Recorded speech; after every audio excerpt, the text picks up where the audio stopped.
friend and I thought we had stumbled upon the deal of a lifetime. A huge 5-bedroom house with 2 bathrooms for dirt cheap rent.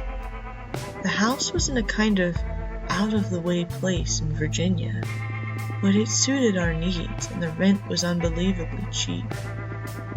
Let me preface this by saying that in the Commonwealth of Virginia, there are no disclosure laws in real estate, meaning that the buyer or renter is not entitled to know the history of the house before signing on the dotted line.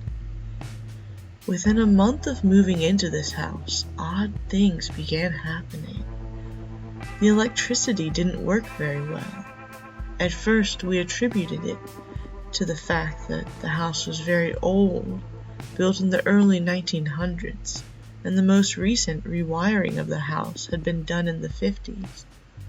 Also, the main breaker for the house was located outside in a barn that stood about 20 yards from the house itself and was connected by several crude-looking overhead wires.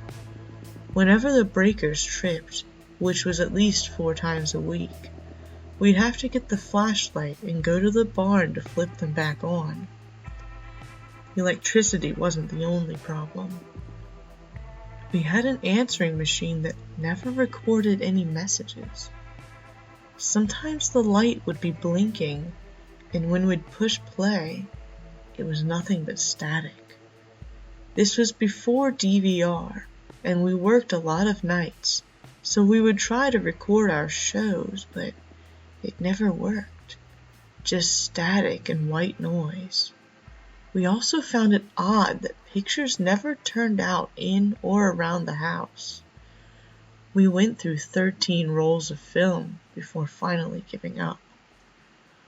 The first time we realized that we were dealing with more than just bad wiring was approximately 4 weeks after we moved in. As we were heading to the garage, which was only accessible through the door in the kitchen or the heavy old automatic door outside, we came to a dead stop. There was a man standing in our garage. He just stood there and was completely oblivious when we screamed. My friend slammed the door and locked it and called out to the man that we had a gun and were calling the cops. She retrieved the said gun and we opened the door again. The man was gone. Just poof, vanished. As previously stated, there were only 2 ways in, door through kitchen or automatic door outside. The automatic door was very noisy, so we would have heard it open, and we had been in the kitchen all morning, so there was no way he got in that way. We were baffled, but went about life like normal. That incident seemed to open the floodgates, because after that, it really became obvious we were dealing with something not of this world. We used to hear the sound of a baby crying, followed by the sound of a rocking chair up in the attic. We investigated and found nothing. Certain spots would always remain cold. Cold is not something you come across in Virginia in the summer. Numerous times we woke up to find all the contents of the pantry on the floor. There were dozens of other odd things that happened, but I'm just highlighting some of the more bizarre occurrences. As things began to escalate, we got more and more nervous. The pinnacle was when we were sitting in the kitchen one evening, playing cards and waiting for some guests to arrive. Naturally, the lights went out, so we went out to trip the breaker. When we came out of the barn, we saw our friend running up the steps of the porch with a baseball bat. When we asked what he was doing, he told us that he saw a man standing in our living room, then walk up the stairs. Scared, we crowded behind him and searched the house with the bat and a gun. Nothing. About 2 weeks after that, my roommate's boss asked her why she never returned his call about switching a shift. She said that she hadn't gotten any messages, and he proceeded to tell her about the man that answered the phone and told her we were out. Upon further investigation, we discovered that several other people had the same experience when they called. We were thoroughly freaked out by this time, so we decided to ask some of the town's residents about the house. We found out that the house was always vacant within 6 months of it being rented out. Although we were scared, we still stayed because of how cheap it was. One evening, we were in the living room watching TV when we heard a huge thud against the basement door. When I say thud, I mean the whole wall shook and the door frame came loose.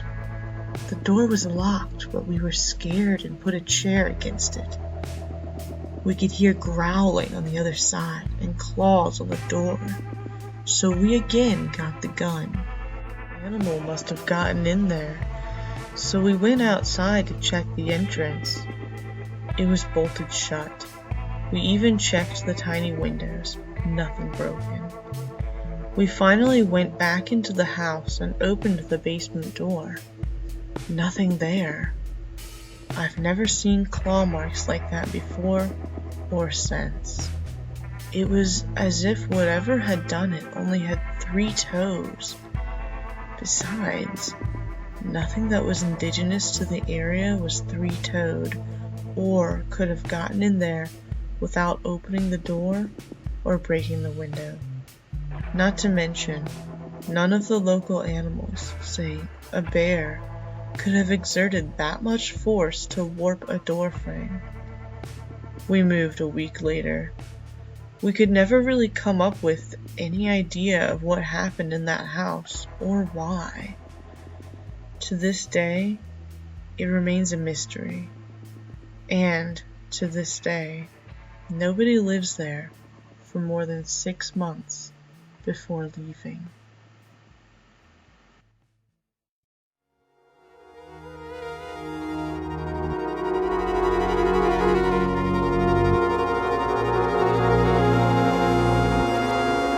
Unusual experiences, both involving shadowy figures, both seemingly male, and both that have haunted my memory for years.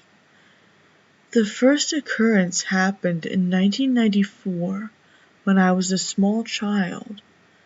I was living with my mother and father in an apartment complex in Virginia Beach.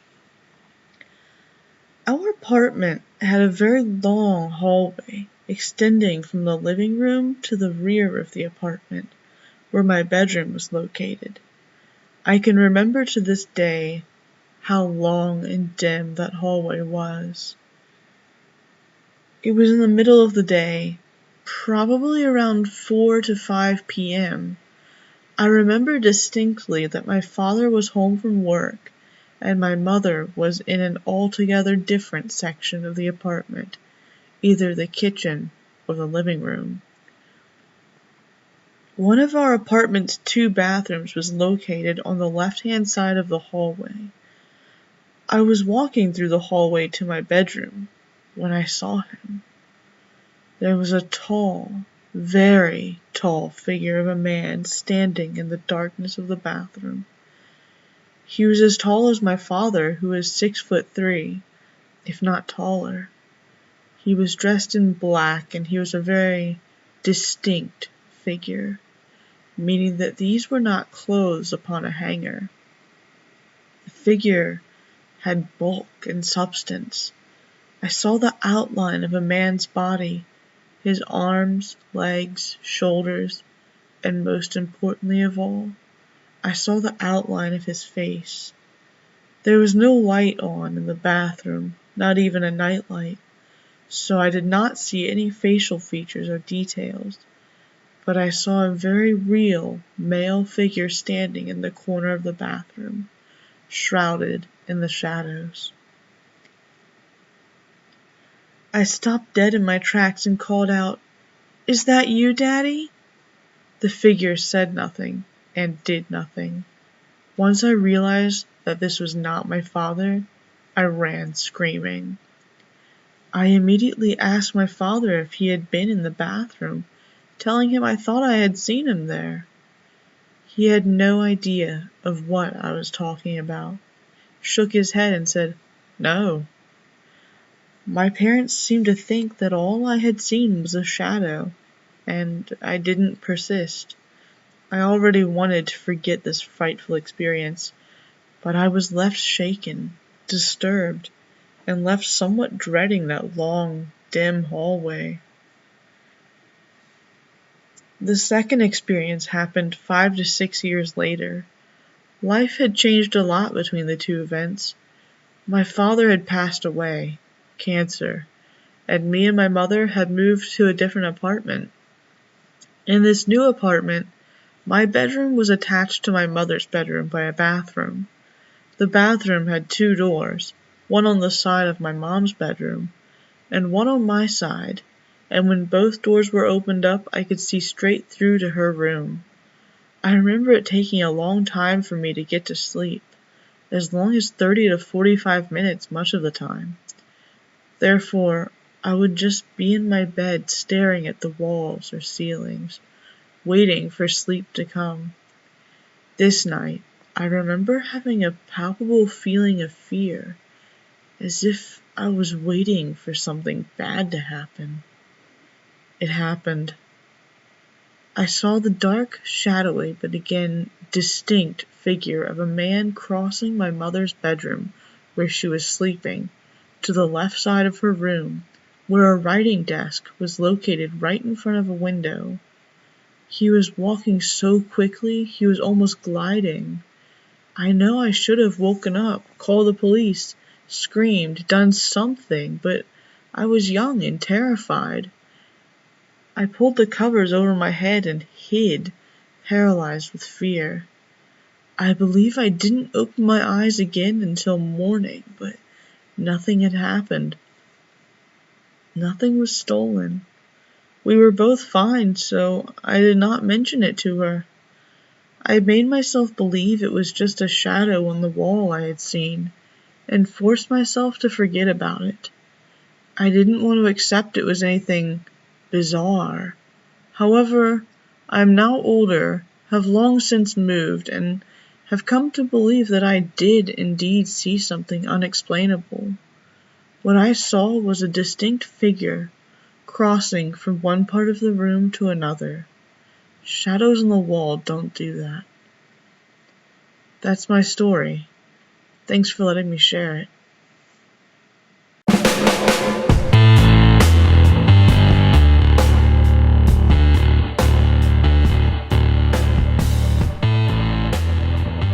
I was a long-haul trucker for many years.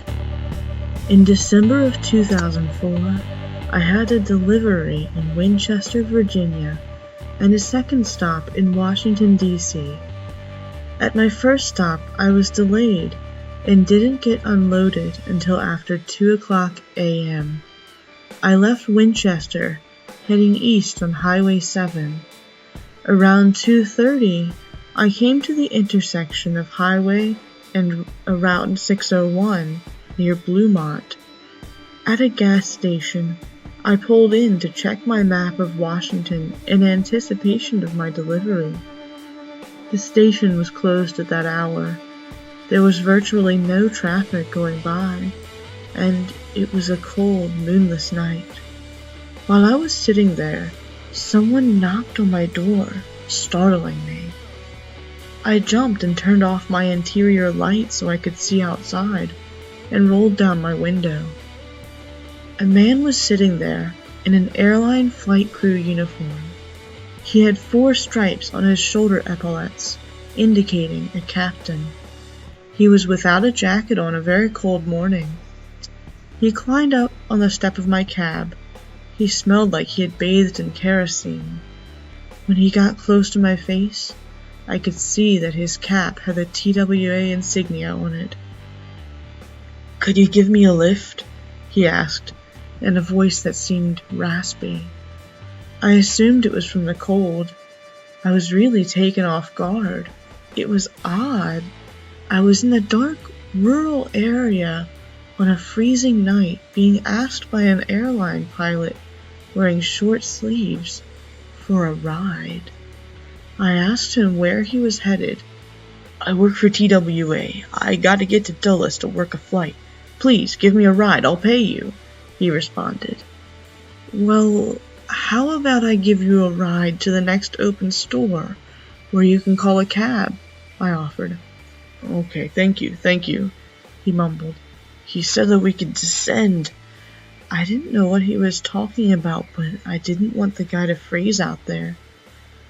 "Go around and get in," I instructed. He climbed down and shuffled around the front of the truck. When he passed the first light, I was struck by the fact that he seemed to have long sideburns, a la Elvis. When he continued on to the right, he totally vanished. I don't mean faded away. He just ceased to exist. I jumped down out of the truck and looked all around with the flashlight, even under the truck. He was just disappeared. As I continued on toward Washington, I remembered something odd. TWA had gone out of business over 2 years ago. What was going on, I wondered, totally perplexed and shaken by the experience. When I got home, I did some online research. What I found has totally turned my beliefs upside down. I've always thought that ghost stories were hokum, but with what I learned, I'm no longer sure. It turns out that on December 1st, 1974, TWA Boeing 727 Flight 514 descended prematurely through a low cloud deck and slammed into a rocky outcropping on Mount Weather, Virginia. The aircraft disintegrated with all 92 people on board killed. The flight had originated in Columbus, Ohio, and was supposed to land at Washington National Airport. It was diverted to Washington's other airport, Dulles International, because high winds had closed National. According to cockpit voice and flight data recordings, the crew mistakenly believed that air traffic controllers had cleared them to descend to 1,800 feet from their previous altitude fix of 7,000 feet. This error, combined with strong downdrafts, caused the aircraft to hit the mountain at 1,670 feet above sea level. At the last second, they broke out of the overcast only to see the rocky and snow-covered mountain looming in their windscreen. The captain's last words to his co-pilot were, "Get some power on!" Just moments before the recording abruptly ceased. The place of impact was less than a mile south of where I encountered whoever or whatever it was that I saw almost exactly 30 years later. I don't want to definitely say it was a ghost, but the fact remains that there was someone who appeared to be an airline pilot with a very dated hairstyle, wearing a uniform of a defunct business. I no longer am a trucker, but this has troubled me for over 2 years. If anyone would have any insight into this, I'd appreciate your help. Thank you.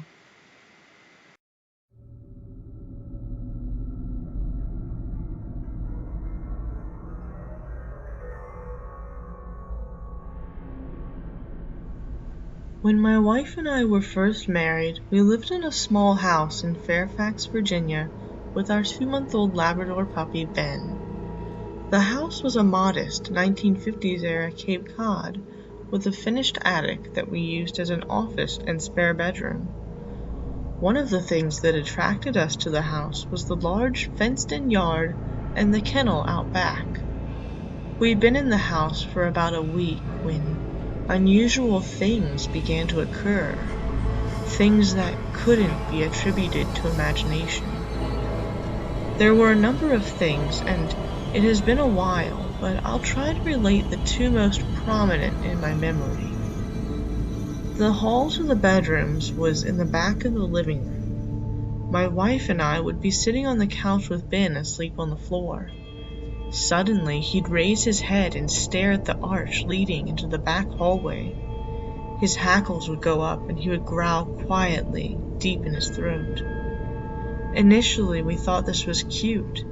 Ben, our tough little watch puppy, protecting us from dust bunnies. But then we noticed that after a moment, he'd turn his head and look up as if watching someone walk from the hallway to the door of the attic near the front door. When the person got to the attic door, he'd get up and scamper over to the door and sniff around the base, as though wondering where the person went. Apparently satisfied that the person was gone, he'd go back to his spot on the rug and fall back asleep. This happened many times, in various ways for some time. Sometimes it was to the attic, other times it was from the attic. Then, one evening, I was getting ready for bed. My wife was already in bed reading. Ben was in the bathroom with me. He wasn't yet housebroken, so we always kept him close, and I needed to put him outside one last time before going to bed myself. So Ben stayed in the bathroom with me while I brushed my teeth. As I finished, Ben went trotting out of the bathroom toward the kitchen. I dried my face and whistled to him. It was just a simple 2-note whistle that usually brought him back. As soon as I did, I heard quite clearly and a little more loudly the same whistle repeated. I was annoyed. I thought that it had been my wife. I called to her and asked her not to call the dog unless she was planning on getting out of bed to clean up the mess. Then I heard the back door slam. I walked into the bedroom to make sure my wife was still there, that she hadn't gone to the kitchen or something while I'd been washing up. She was in bed and she was already sound asleep. I walked back to the kitchen and couldn't find Ben anywhere. Finally, I looked out the back door and found Ben sitting on the back steps with the door closed and double locked. 2 other times we'd looked for Ben only to find him in the backyard with the door locked. Neither my wife nor I had put him out. Something was up. Ben was interacting with something now on a regular basis. I know I heard that whistle, and maybe it was just our imagination, but we were feeling a not good presence in the house. We talked, almost joked that the house was haunted, but neither of us, we definitely thought the house was haunted. Too much was going on to ignore, and if it was, it seemed obvious to us that this ghost was not particularly friendly. We even went so far as to discuss moving. The ghost obviously didn't want the dog in the house either, as almost all of its actions seemed focused on the dog. Then one day we got a call from our landlord. He wanted to know if he could come over and talk to us. We had never met him, but assumed that this was just a please don't destroy my property discussion, and set a date to meet him. When he arrived, he brought his wife, a woman who initially seemed very cool and reserved, but melted when she saw Ben. As we talked, she sat there in her mink coat with Ben happily curled up in her lap. As it turned out, our landlord was a retired veterinarian.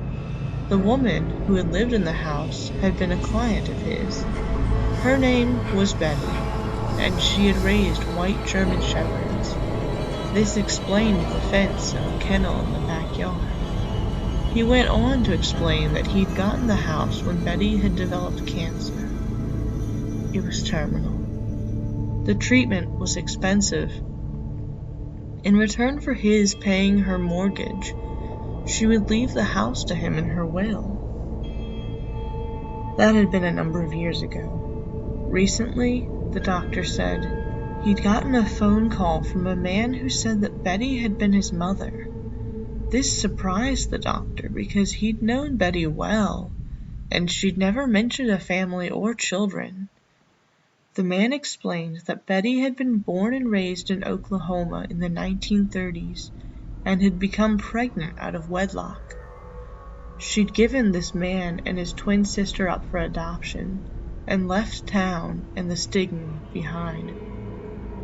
When she died, Betty left her body to the medical college at George Washington University, where her ashes remained, and the adoption records were open to the public. Betty's son requested that he and his sister be allowed to see the house their mother had lived in, and to spread her ashes around the house. Now, I wasn't sure what that meant. I didn't want to be vacuuming up Betty ashes from the corners, but the doctor assured us that the ashes would be placed somewhere in the yard. The doctor wanted to know if we minded. A date was set, and we left the house one Saturday to give Betty's children the privacy they needed. When we returned home that evening, Ben was shut up in the kennel in the backyard. It was interesting to be reminded that this behavior appeared genetic. Even Betty's son wanted to lock the dog up, and a small tree had been planted in the yard. We let Ben out and went inside to fix dinner. The feeling in the house was incredibly different. The difference was physically noticeable. The feeling of a presence was gone, and Ben never again followed a ghost to the attic. He did, however, chew that little tree down to a nub the very next day.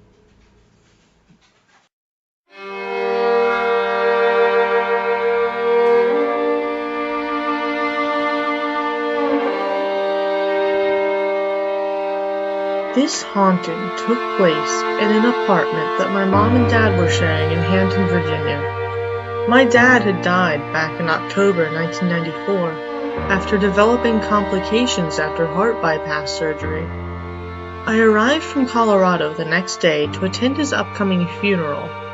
That night, I stayed in a small bedroom in the apartment, which may have been occupied by my dad when he was alive.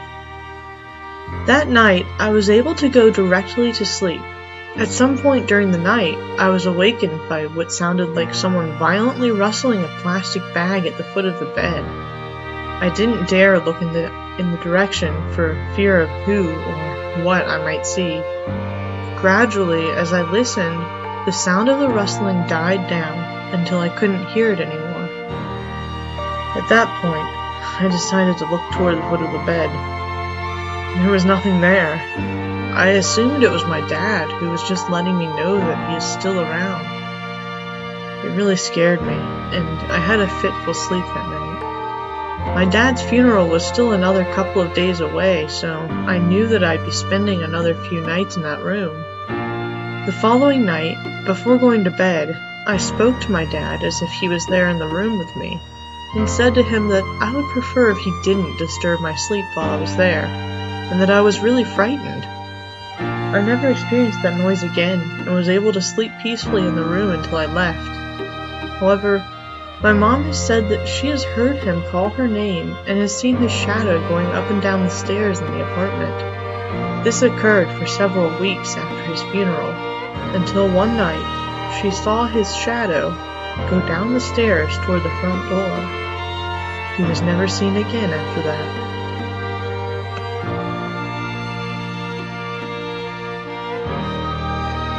Hey guys, it's Night Terrors here. I just want to say thank you for watching this video in its entirety, and I hope you enjoyed it. This is my first installment in a series I'm going to do some short stories from all over the United States. I'm starting with Virginia since that's the state I live in, and I'm hoping to cover each and every state.